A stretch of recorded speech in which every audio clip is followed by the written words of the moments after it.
All right, it is a sports post-game show here live from the Land Shark Bar and Grill in downtown Nashville, atop the Margaritaville, I should say, on Broadway. So it's me, it's JT, and we're talking about the Titans losing 38-14 to the Colts, discombobulated entirely by the fact that I've been trying to get some written work out on top of hosting the show. No. It's like Jake said, you were too busy in the bathroom after eating too many Caribbean egg rolls. That's what it was. Caribbean egg rolls. You know what? It's either that I wrote an article which you can now read immediately following the game on AtoZSports.com, or that the Caribbean egg rolls got me today. The Colts got the Titans, that's for sure. How's that for a segue? They got killed just about as badly as we all expected them to.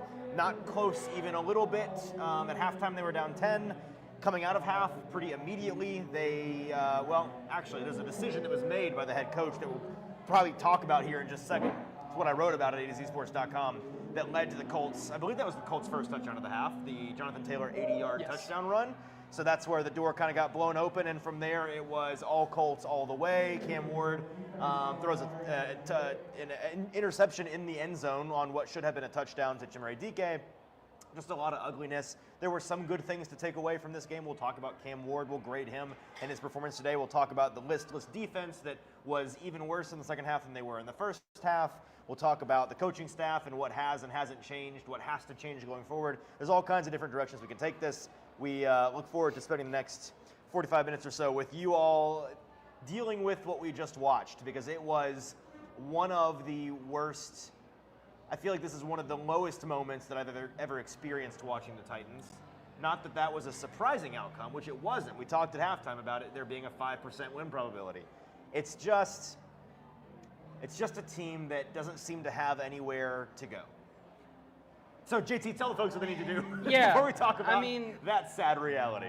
And I sympathize with, because it is our job to find a new way to discuss what's going on, and I feel like we're running out of ways to do that. Right. And I sympathize with all of you out there. I sympathize with us here, because I think we're just as frustrated as everyone else is, because this team is identityless. This team has no direction.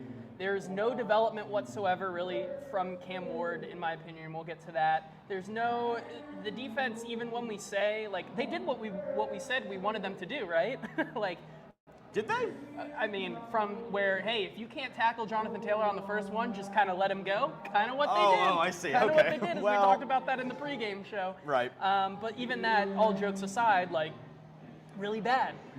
Fundamentals aren't there. This team lacking identity on all three phases of the ball. Even when we talk about how improved the special teams can be by not letting up disasters, they still can't produce productive plays on that side of the ball because of the penalties that we continue to see. And so it's just, it's maddening.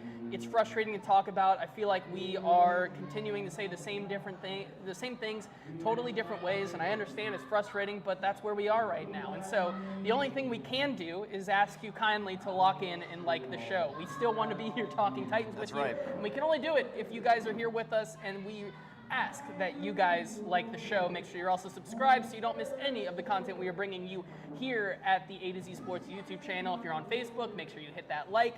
Make sure you like the page, and then share this show with a Titans friend who wants to vent about how directionless this team is. Already have a super chat in here. Got to shout out our friend Jeff.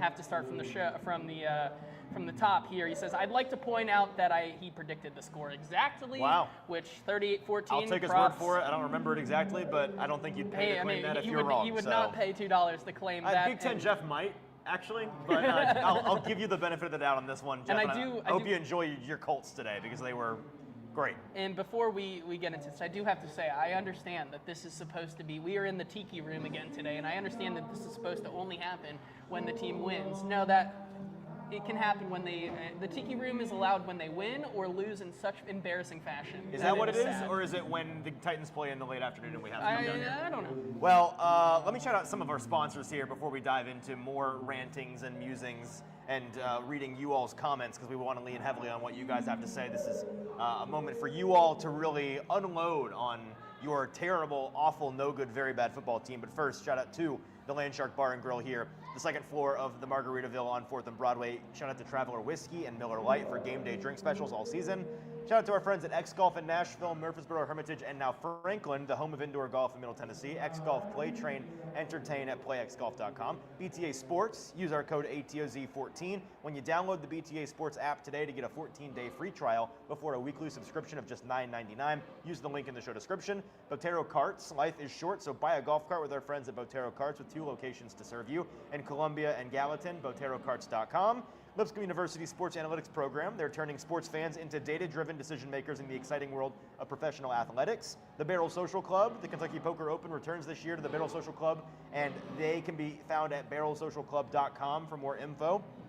And T-Dot, their Nobody Trashes Tennessee campaign. Be part of the solution to end littering and make sure nobody trashes Tennessee. Visit nobodytrashestennessee.com.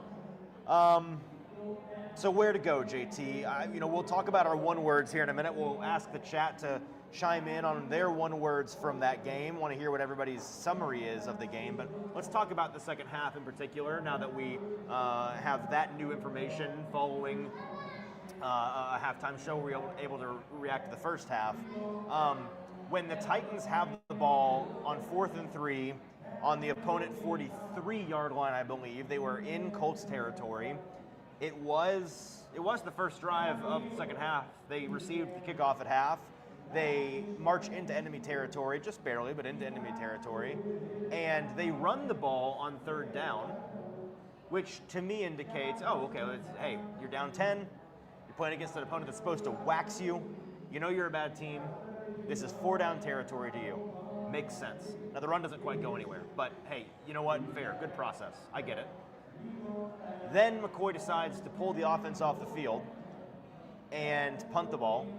It's a touchback, so they gain a whopping 22 yards of field positioning, and then that 22 yards goes to hard work for the Titans when Jonathan Taylor on the first drive of the Colts, on the first play of the first drive for the Colts, the first drive after deciding to punt, takes the ball 80 yards to the house for the Colts' first touchdown, and now it's not 17-10, or not 17-7, it's 24-7.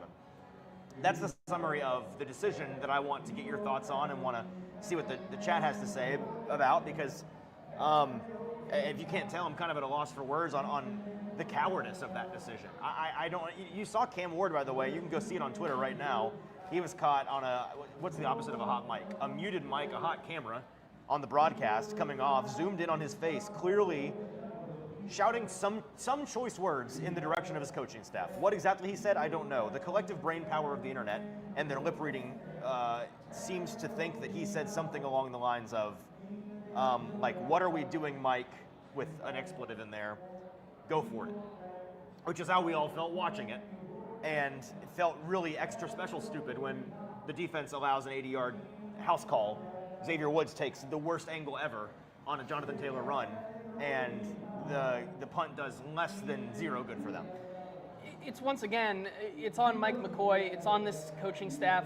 I tweeted out basically right after that Jonathan Taylor run, it feels like this Tennessee Titans team goes into halftime, and the halftime locker room almost serves as like a severance elevator where they go down and then come out with no fight, no energy, bad fundamentals, bad mechanics, all of these different things. And for this team to have the history that it does, coming out of half slow like that, especially from your defensive side of the ball and letting games get out of hand way too quickly, for Mike McCoy not to go for it there when you had something going. You haven't had a drive out of half all season look like that, going in the positive direction, and to punt the ball away, once again, I'm sure we're going to hear from him afterwards, and he's going to give a non-answer to that, saying it was a combination of many things, and analytics were one of it, but the game feel, it's a little bit of everything. He's going to give one of his BS coach speak answers, and we're all going to shake our heads and wait until Nick Holtz or someone comes up to the podium to give us a better answer, because he's not. It just is bad process, and I see this all over Twitter once again as well. Like, is it possible to fire an interim head coach before he even gets through the season? Right. I think that's stupid, because for this team, who knows? But it was an obviously bad decision considering where your offense was. You know that you have to start strong in these second halves. I don't care how you believe in your team. You have it on paper, the historical analytics of what this team has done after half. I could give less of a damn if Mike McCoy and his coaches believe that their team's going to come out strong in the second half, especially on the defense. You have it on paper that they have not. And for you to not go for it there and keep the drive going, keep honestly the Indianapolis defense on their toes and finally start to get something after them, like it's awful. It is very bad, and once again, I can't say enough how much of a non-answer Mike McCoy is going to give in this press conference based on his decision making. I hate to lean all the way in on one third quarter decision, one third quarter play. Don't make no mistake, we're not here just to criticize Mike McCoy's decision on one play. There's going to be enough love for everybody to go around. We'll get to it, I promise. But why I wanted to open with this was because it was the thing in the second half that, to me, exemplified everything wrong with this Titans team right now, and really the coaching staff and their mentality. His non-answer is going to, the actual answer that we receive from his non-answer is going to be, okay, clearly you think your team sucks and you didn't trust your offense to get the first down, and you're not going to say that, but that's the reality, is you didn't trust them. The problem with that, JT, is that I understand that, like, when you're a bad football team, you got to be careful pushing the envelope. You got to be careful doing risky things. You got to be careful being aggressive, especially early in games, because it's a great way to build to dig a giant hole for yourself, right? And to get so far behind that you can't, being a bad team, possibly catch back up. The problem with that mentality in a spot like this is that if you're going to get throttled every week anyways and get beat by 20, 30 points every week anyways, what good does this dying slowly and conservatively do for anybody? Nothing. You have to, especially in a spot like that. I mean, that's about it's about as inexcusable as it gets from an analytics perspective, obviously, but I think the Manalytics also told you to go for it. I think Cam Ward clearly told you to go for it. I think Logic told you to go for it. I think everything available to us besides your own conservative roots and or cowardice revolving around this specific team, which I understand not believing in them, but you can't be a coward if you expect for this team to beat people or even be competitive against the people that they face on Sundays. They're not good enough. They're not good enough. And if you're going to be beat this bad anyways, you got to choose spots to be aggressive in. And if you're not aggressive in that kind of spot, 4th and 3 from the opponent 42, down 10 after you've actually put together, so you've gained some first downs on this drive.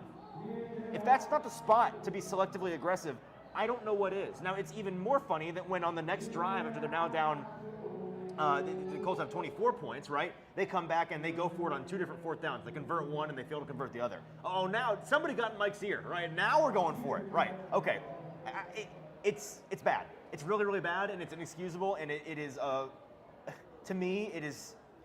I'm not going to sit here and cope for Brian Callahan, but it's yet another thing on the top of the list of things that it turns out firing Brian Callahan didn't change even a little bit.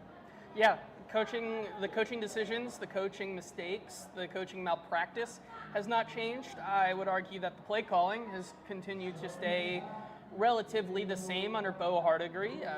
Once again, you look at what this team has done, and I was promised a Bo Hardigree bump like with the Raiders. That has turned out to be false. Like myself and a lot of other people thought it would be. It really comes down to where do you go from here for me, right? Because I don't think you can't fire him. To come down to it, like you can't fire the interim head coach because once again, you already from a national perspective look like a laughing stock for making that decision in the middle of the season, and then to go and maybe be one of the first teams since I believe we looked at it was 2000 to fire an interim head coach the same season. No. Oh. The data available to me was just saying that there have been, I think, 37 or 38 interims in the NFL since 2000, and none of them have been fired. Oh, so being made. We need to further investigate into the. At the NFL level, potentially being the first team ever to fire your head coach and then fire your interim head coach in the middle of the season, that just makes you even more laughable and more of a laughing stock. But Amy might just do it. Hey, hot off the presses, by the way, the Titans' decision to punt there. Surrender index of 27.01, which means nothing to you, but here's something that means something to you. It is in the 99.6th percentile of cowardly punts this year.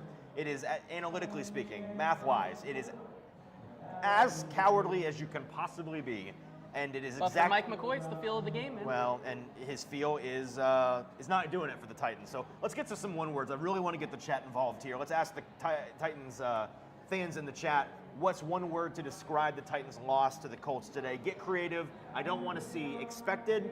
I don't want to see. Didn't we have another one that we hated? I don't know. I don't want to see expected or predictable. Predictable. I don't want to see either of those words. We're not going to read them. Don't waste your finger movements on your keyboard.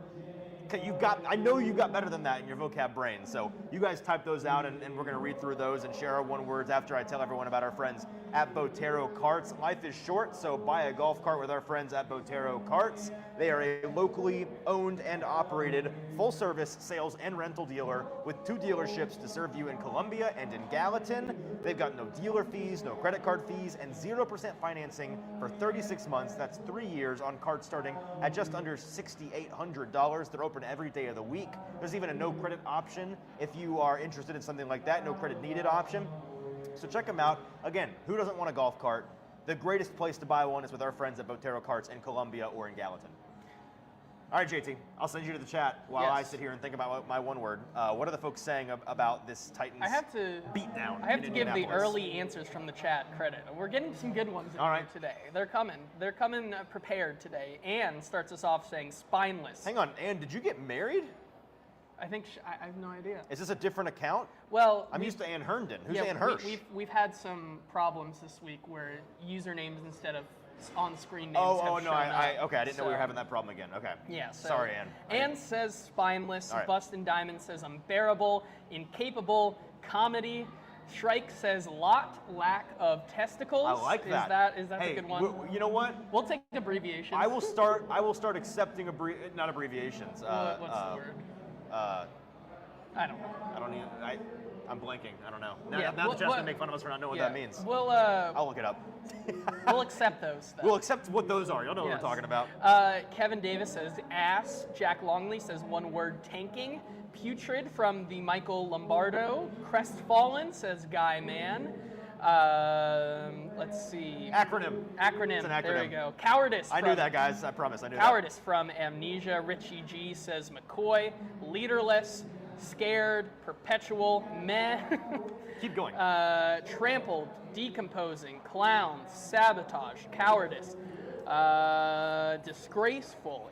Insufficient. Trepidation. This is an interesting one. Have you ever heard this one? Maladroit. Maladroit? Maladroit? We're gonna have to look that one I'm up. gonna have to look that one up. I know the prefix mal, and it's not a good thing. Yeah. Parlay, which maybe. Oh, our parlay? I guess so, maybe, because we had some fun things there. Cowards, prolonged, since Cam holds on to the ball too long. A lot. Here, we'll end on this one here because I think this is a good one from Curtis. Purgatory. Purgatory. I like that. I had to plug my computer in. We were gonna die and then go off the air. My one word, JT, is listless. Nothing special about that word. It's just the word that kept coming to mind for me as I was tweeting and typing and thinking about this team. They look like a team that's adrift without a sail or an oar or anything to patch the many, many holes in the hull of their ship. It is a team that we every Sunday are coming in, every Friday on the game preview show and every Sunday on the pregame show we're talking about they may not win this week, they may get killed this week, but hey, we know this is a bad football team. Here are the things that they can do to make us feel a little bit better about the direction, about the future of the team. And then they go out there and they don't do them. And we'll talk about, so there's some I don't want to paint with too broad a brush. There are some individuals that had some nice plays and maybe some nice overall games, but this team at best takes turns on an individual player basis having good games, and it's never nearly enough players in total having good games to put together a good game for the team. It's always, this guy had a good game despite the rest of the team, not they had a good game and it buoyed the rest of the team. So they are listless to me. I don't understand some of the decisions the coaching staff made today. That kind of thing only makes it harder to stomach. I don't see a future for many people employed by this team. Yeah. I mean, here's the thing as well, can you even say, at this point, Bones Fossil is a guy you keep around? Because I understand he's changed a lot of what this team has done on special teams, but the fundamentals are still not there. I understand that comes back to talent once again, but the penalties. It doesn't seem like Chimere Dike or any of the return Penalties have game. become a sneaky, serious problem for the Titans special teams. Like we can't have even that nice thing. We can't have any nice things. I don't know if the Titans can have a single good special teams run without it getting called back for penalties. So that's a big thing. Our friend here who said maladroit in the comments, he says that means talentless. So there you go. Tactical Recon Squad says decomposing because this team is the rotting corpse of Vrabel, AJ, and Henry. My one word here is insanity. Oh. I feel like we are all going to go insane, much because of what you said. The definition of insanity is trying the same thing over and over again, expecting a different outcome. We can continue to sit here and say if the Titans do this, we'll have some hope. If the Titans do that, we'll have some hope. If the Titans do this, we'll have some hope. They're never going to. This team, Never? I don't think so. 5 years from now? 10 years from now? If we're talking about 2025 in a vacuum, this team is going to drive us all insane. I don't think they are incapable. Going to, or in some cases already have? I think they already have, in my opinion, for for my brain. I don't know. I feel like I'm going insane when they tell us that they are doing different things with Cam Ward. They are trying to see what sticks, essentially. Players over plays. Mm-hmm. That is not happening. And I feel like I'm going insane because when we asked the coaching staff this week to give us some of those examples where they see development, we won't get any answers because Mike McCoy is the captain of Coach Speak, and he will not give us any answers. And I feel like I'm going insane, and I think we will continue to get more people going insane because it's going to be the same result week in and week out. This is harsh, but it's honestly how I feel right now. This is a practice squad roster, in a large part, that is coached by a group that was loyal to a guy that you fired in week 6, week 7, and has real issues, and are increasingly, I'm guessing, increasingly uninterested in this team, unmotivated by the reality on the ground. It's kind of a death march at this point. And so are we surprised by any of the things that are happening now? Again, still before Halloween? No, not at all. I mean, that is one of the blowbacks of getting rid of your coach this early. You have these other guys already with their minds. I mean, I think it's fair to say that Denard Wilson will not be kept around after this year. I think it's fair to say Nick Holtz is gone. Hell, I mean, most people wanted Nick Holtz gone before this season. I think it's fair to say. Bones Fossil is the only person on the coaching staff that might be retained. Yeah, That's the reality. I mean, maybe Scott Fuchs and the rest of that offensive line group sees an opening. Wouldn't bet on it. That could maybe translate if they show some growth. But like outside of that, I see no reason why a lot of this staff will stay around, because it was a staff that Brian Callahan built, and there's a very real chance that a defensive-minded head coach or someone like that comes in and wants to bring in a lot of their guys that they trust. I understand, Brian Callahan kept quite a few of Vrabel's guys from his first year from Vrabel's last year to this first year, but I think it's fair to say that a lot of these coaches, and they'll never admit it, but are already looking towards their next job. Of course they are. And don't necessarily care as much as they would if Brian Callahan was still here about the development of Cam Ward, because they're not going to be here. They're going to be playing on a team playing against Cam Ward upcoming. And so I think it's fair to say that you're not going to get the best out of this team. I think you're going to continue to see these answers of we've addressed it this week and we're looking to change it, like we've heard from Denard Wilson many times. And I'm not saying that that's Denard Wilson quitting, but I'm saying expecting the outcome to be different is not going to happen. They can say as many times as they want to address it, but it's not going to happen. Bork with the friendly reminder in the chat. Y'all got to cover this bleep show for like 9 more games. Thanks, Bork. Let's talk about Cam Ward. The actual future of this franchise, whether or not it's a positive future or a bleak one. Let's grade Cam Ward's performance. We'll ask in the chat now, how do you grade Cam Ward's performance for the Titans' loss to the Colts? We're grading Cam Ward. We'll read off his stat line here in just 1 second after I tell you about the new initiative from our friends over at Nobody trashes Tennessee. Be a part of the solution to end littering and make sure nobody trashes Tennessee. Did you know, JT, that there are over 88 million pieces of litter on Tennessee's roadways right now at any given time? Almost 90 million pieces of litter. I don't know who was tasked with counting all of those, but I apologize that they're out there, and I apologize to that person for having to count them. We can all be a part of the solution. That's the good news. It's a big problem, but TDOT spends over $35 million each year cleaning up litter, so they can't do it alone. You can help by making simple changes. For one, if you're littering, stop. Cut that out. Pick up your litter when you see it. Pick up other people's litter when you see it. Join local cleanups. Every action counts. Tennessee needs all of us to step up, so be a part of the solution today and help keep Tennessee beautiful. Visit nobodytrashestennessee.com now for more info. JT, looking at Cam Ward's stat line, he finished 22 of 38, we'll round up 58% completion percentage, 259 yards through the air, 1 touchdown, 1 interception in the end zone, I might add.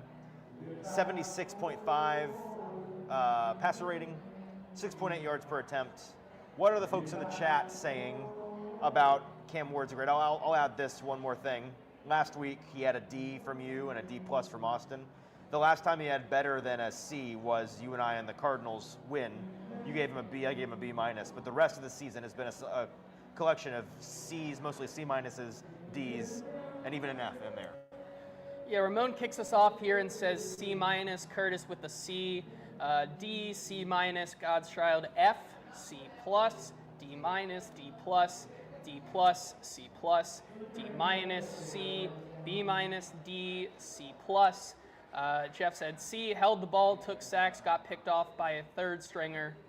Woof, the little shade in there. Kind of a tough way to summarize that, yeah, but not an unfair way to summarize it either. Jack says it's Cam's best game, C plus. The interception was a garbage time mess. D, B, C plus, C, B minus to a C plus range there from Chris.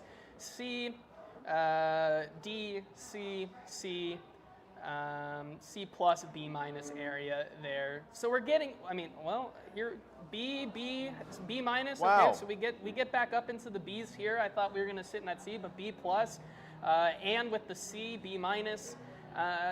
So this is an interesting one. Where would you have him around? Well, you guys know my rubric involves tractor versus trailer quarterbacks. Well, it's important. Listen, if you don't have principles you live by, then what are you doing? And there's a big difference between B and C to me. It's whether you were a tractor quarterback or a trailer quarterback.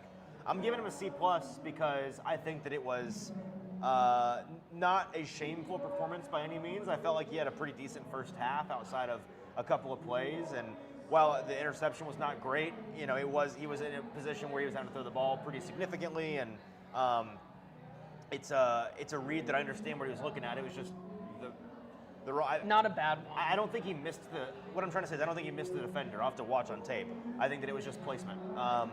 And I felt like he did a better job, at least in the first half when I was paying closer attention to him in particular, getting his feet set.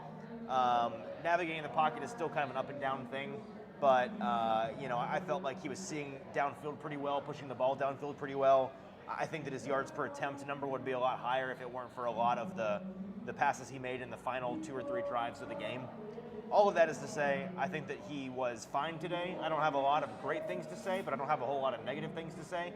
I'm neither encouraged nor discouraged. C plus. Yeah, if you have the records up, if you can check. What has been my best rating so far? A B. A B in the win. Every other week for you, you gave him a C minus in week 1. You gave him an F in week 4. You gave him an F in week 6, and you gave him a D last week, which you amended on Twitter to a C. Yeah, maybe I'm going back on that amendment again and maybe putting that at like a C minus, because I do think if we're going off our gut reaction games without watching the tape, I think if I gave him a C minus in week 1, I think he's gotten a little better since then. Okay. I'd go C. Okay. You talk a lot about the touch, the placement, or seeing the field well. Still, like, those things looked better. However, I think you still have to look at how fast he's ripping that ball. Whether it is the missed play with Alec Ayumanor, which, yes, is on Alec Ayumanor as much, if not maybe more than it was on Cam. You look at a couple more of those that he threw to Alec Ayamander that were just 70-mile-per-hour fastballs that maybe didn't exactly need to be fastballs. I looked to that one play towards the end of the game where he connected with Gunnar Helm downfield before their last touchdown. That's the type of ball that Cam Ward needs to have pretty regularly. And he did have it at some points today. This has been his best game, I think, from overarching. Not the highs, not the lows, but a pretty consistent performance. And like you said, I'm not going to, criticize him that much for the interception because it did come in their end zone and resulted in a touchback, and it wasn't a catastrophic, change of the field position there. So I give him a C. You would have liked to see that completion percentage once again a little higher, seeing it go yet again in the right direction. He had been around that 58 to the 60 to the 70 the last 3 weeks. We're back down to where it was at the beginning of this climb, around 58. And so it needs to be better, but I can't blame him for this loss by any means. Didn't do really anything that I think lost them the game. So I think it was a fine rookie performance. I'm going C. I want to share my overarching frustration on the Cam Ward topic in just a second. And we've also got a super chat or two that we want to read to make sure you guys get your super chats heard because you are paying for them to be heard. We will take them up and consider them with great interest because you are pushing your chips in the chat. And speaking of pushing your chips in, let me real quick tell you about our friends at the Barrel Social Club. The Kentucky Poker Open has finished this month. I hear it was a roaring success. That's the bad news. The good news is that the Barrel Social Club is still open. They don't actually just open for 2 weeks of the year. They're open all year round, and they've got 7 days a week where they have 12 poker tables that run tournaments and cash games all week long. No Limit Texas Hold'em, Pot Limit Omaha. It's just 45 minutes north of Nashville, 15 minutes south of Bowling Green. So wherever you are in this part of this neck of the woods, you can get over to the Barrel Social Club pretty quickly. Open daily till 4 a.m. for you night owls. 16 TVs, including the biggest screen to watch the games in the entirety of Franklin, Kentucky, by the way. So you can keep up with the game while you're playing poker. Whether you're a seasoned pro or just learning the game, it's also a safe space if you're just learning the game. There's a seat for you at the Barrel. Check them out, the Barrel Social Club. JT, let's get to that super chat here in just 1 second. But first, my overarching frustration with Cam is not with Cam in particular. It's that we had somebody we're talking to today here at Landshark ask about Cam Ward, and they essentially said, well, Cam's showing some stuff, right? And it's a frustrating question to have to answer because pretty much all of Cam Ward's issues, with a few exceptions, to me are very standard operating growing pains for a rookie quarterback. It is things that we see from the majority of rookie quarterbacks, especially the ones put in less than ideal situations, right? It's footwork, it is touch on the ball, it is seeing the field and processing at a quick enough level. It is navigating the pocket and holding the ball too long and taking sacks. It's like very basic guppy quarterback stuff. Not to call Cam Ward a guppy, but like, newcomer stuff that you can't possibly learn without experience. And certainly, also experience that he didn't necessarily get in college outside of 1 year in Miami. And you can even, not to go on a little off the path, but also on the Dan Patrick show this week, Kirk Herbstreit brought that up about how college offenses have gotten away from it may be flashy and you may get these big plays that have made Cam Ward great, but you're missing some of the fundamentals and you're missing some of the mechanic things that you need as a quarterback. And so that's, while he did get some of that experience in college, but it wasn't exactly the full experience. So my frustration to actually put a pin in it, it's that this team is so sorry right now that it makes evaluating Cam Ward really difficult. And that's not to absolve Cam Ward of any blame, because he absolutely shares in the blame with a lot of the things the Titans have done wrong this year. But he is, the decision makers for this team in the front office have to be sick to their stomachs today and every Sunday lately, because they knew coming in, I talked explicitly with them and wrote about it and quoted them in the writing all summer long. They knew how easy it is to screw up a rookie quarterback. And they made it their stated mission, whether all of their actions are actually in service of this, or maybe they're misguided. Their hearts are pure in their attempt to do right by Cam. And Cam is everything to them, and everything they do right now is in service of Cam. And it's just not nearly enough. It's just not nearly enough for us to get a real gauge on him. And maybe more importantly, it feels like not nearly enough for him to start taking meaningful strides.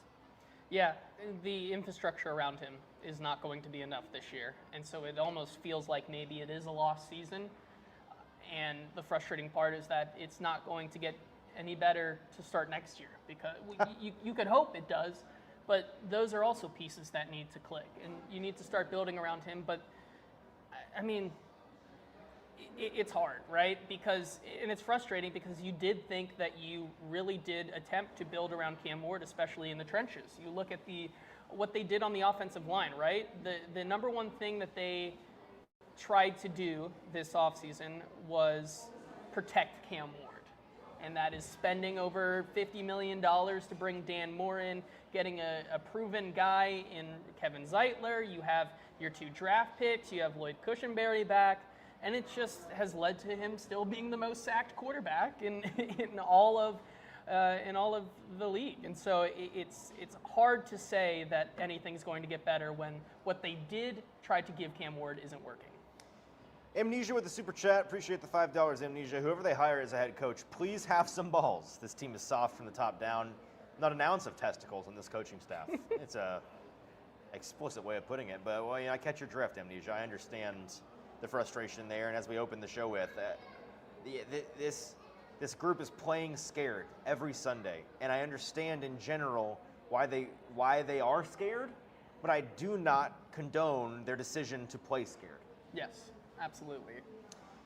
All right, what's next on the docket? Should Let's we see. revisit our X Factors? I think it is time to revisit our X Factors. So we'll talk about how our X Factors did, our pre-factors, here in just a minute. But first, let me tell you about our friends at X Golf Nashville. They're the home of indoor golf in Middle Tennessee. X Golf, play, train, entertain. Play xgolf.com is where you can check them out. They have reinvented the player experience by creating the most accurate indoor golf simulators on the market today, giving every person the power to take on the world's top courses, compete in a wide variety of game formats, and improve their swing with lessons in superior analytics, all while being totally entertained. New Monday Night Football leagues are starting right now. They are kicking up, so it's time to head on over and get involved, be a part of the fun at X Golf. If you've got a corporate party, a Christmas party, a church party that you want to rent some bays out for, they can hook you up with that, get you a group discount perhaps. Check them out. X Golf Nashville, Murfreesboro, Hermitage, and now open in Franklin. JT, remind the chat of your pregame X Factor. Yeah, my X Factor was limiting the deep ball, and it turns out outside of one Alec Pierce deep shot, they really were able to do that, except it came at the cost of them having no idea how to stop the run.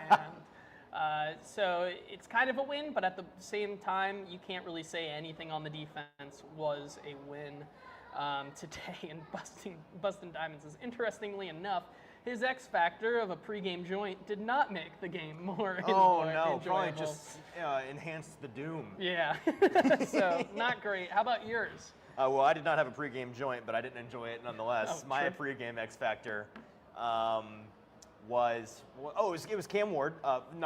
Hey, first of all, technically a win on not fumbling. Yes, because this is true. No ghosts got to Cam Ward today, but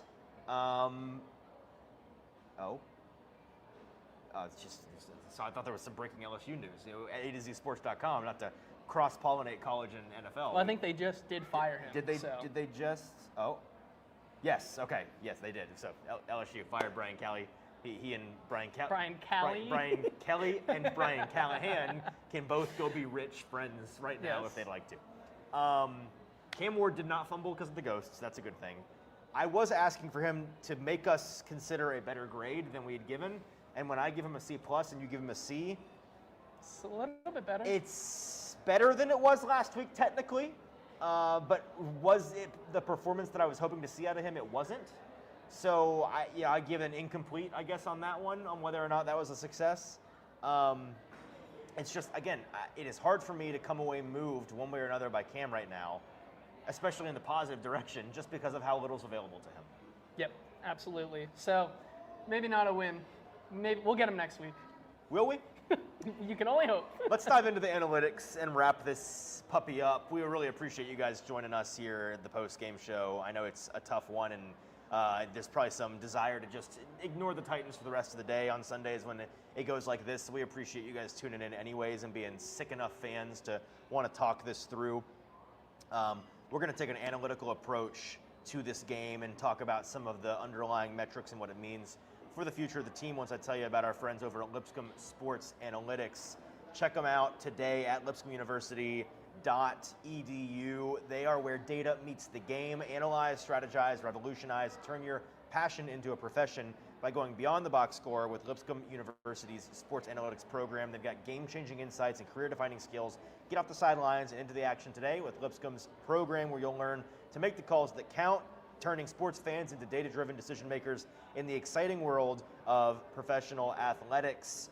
JT, have you had a chance, as we both kind of navigate over to our respective charts and whatnot, to look at the analytics? Yeah, I have one. I'm looking in horror. It's not great. Catching me off guard. I will say that one of the bright spots from this game today, in terms of when we talk about kind of tongue-in-cheek during the middle of the show, Chimere Dike kind of becoming the wide receiver one for this team. 8 targets, 7 receptions, almost 100 yards, 93 yards. Here's what's most interesting, 46 yards after the catch.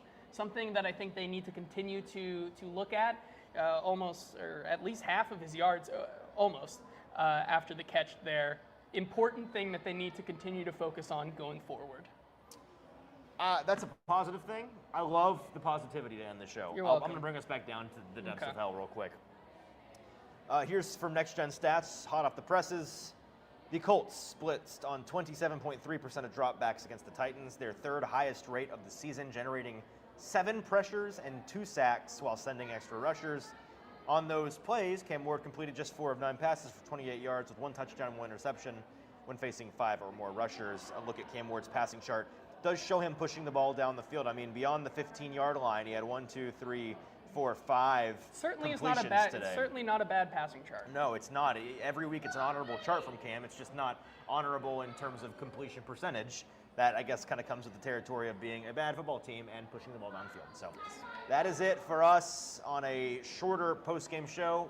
Not a whole lot to say when the Titans get trounced like that. We need to regroup. We need to hear what is coming from the press conferences in the locker room. That's the important stuff, I think, for this week, and that's all happening right now in Indianapolis. So follow the A to Z Sports Twitter account and Buck Rising for all of that stuff on the ground. Make sure you tune in tomorrow for Austin and Zach as they unload their thoughts on what was a disgusting weekend for a listless Titans team.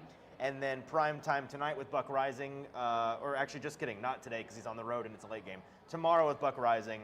Check that out on the A to Z Sports YouTube channel. For JT, I'm Easton. We'll be back on the morning show, each of us, later this week. Enjoy the rest of your Sunday. Enjoy what should be a pretty entertaining Aaron Rodgers reunion game against the Packers on Sunday Night Football kicking off in about 10 minutes. We'll talk to you tomorrow.